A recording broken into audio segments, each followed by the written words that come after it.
कक्ष्या पठमस्मि। मम नामं सुप्रिया बोहटी अस्ति। मम नामं ग्रीष्मा डुङ्गाना अस्ति।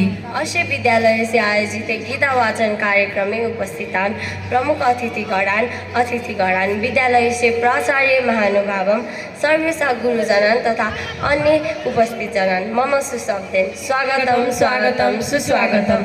अधुना अस्मिन् संसारे भौतिक पदार्थेन मनुष्य जीवन कष्टकर वर्तते, तस्मात् कारणात् मनुष्य बौद्धिक क्षयीकरण भवन अस्ति।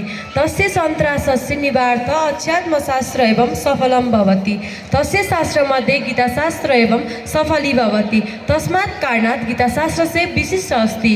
पूर्ण अवगतान् सर्वेषां जनान् स्वागतं करोमि इति धन्यवादः।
धन्यवाद भाइ बहिनीहरूलाई।